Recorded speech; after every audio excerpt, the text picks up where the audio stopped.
شكلك انا جايه لك ومعايا شنطه فيها كل حاجه هتحتاجيها في رحله الامومه. جماعه البرودكتس بتاعت توفي كيدز ده احلى حاجه انت ممكن تستخدميها وتدخليها في حياتك انت وولادك. تعالوا نتكلم اولا عن الشامبو ده يا جماعه بالشيا باتر، يعني ترطيب للشعر، لا بول لا حراره لا شمس ولا اي حاجه هتاثر في شعر ولادك، بلس ان هو نو تيرز، يعني نو دراما، مش هنقعد نعيط. وانا شايفه ان فكره ان هو يكون نو تيرز دي من اهم الحاجات لحد ما الطفل يكون بيعرف يمسح الميه من عينه، او ان هو اصلا يرجع شعره ورا فما يدخلش ميه في عينه. فده بيسيف علينا كميه عياط وكميه صعوبه في الدش بتاعنا، خطير. بلس ان هو ما فيهوش اي كيميكالز، اي حاجه تضر بشعر ولادك. تاني حاجه وتاني خطوه للدش الناجح وهو الكونديشنر.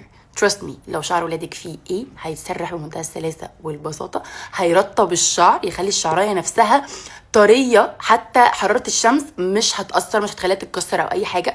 فده الخطوه الثانيه عشان نحافظ على شعر ولادنا ونبقى عملنا اللي علينا كامهات. تالت خطوه في اي دش سبيشالي للاطفال غالبا بتبقى مرتين 3 في اليوم هو الشاور جل. الريحه بتاعت الشاور جل ده خطيره جدا، لدرجه ان انت لو البيبي بتاعك لسه صغير وبتعملي بالتايم روتين الريحه بتاعته سو ريلاكسنج، هتساعدنا ان احنا ندخل اسرع في البيد روتين، بلس ان ريحته ثابته، يعني البيبي هيفضل ريحته حلوه اطول فتره ممكن. خلصنا المنتجات اللي هتبين ان احنا امهات مهتمه، نيجي بقى للدلع. ده يا جماعه كريم لاي نوع شعر، مش هيخلي فيها يشان، الشعر مش هيهيش من الصبح بالليل، بتودي مدرسه بتعملي اي حاجه سرحي شعر ولادك وحطي ده، هيثبته. ومش بيثبته بحاجه وحشه، هو مش جل، ما فيهوش اي حاجه، هو بالعكس هو مش بيخليه هايش، فانت بتحافظي على المجهود اللي انت عملتيه عشان تسرحي شعرهم لاطول فتره. بقى ودي الحاجه اللي انا اصلا يعني انبهرت بيها ولازم تجيبوها كده كده، ده اويل، ده مش للجسم، ده للشعر.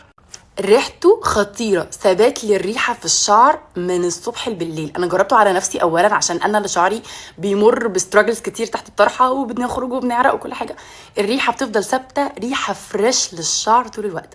فلو انت ولادك بيروحوا مدرسه او بيخرجوا من الصبح بالليل، هتوديهم نادي، هينزلوا هيعرقوا حاجه كل حاجه، ده لشعرهم هتفضل ريحتهم جماعه. انا بجد مبسوطه جدا ان اللاين بتاع توفي كيدز ده موجود دلوقتي، لان انت بتاخدي كواليتي تحفه بسعر انت فعلا مش تتوقعي.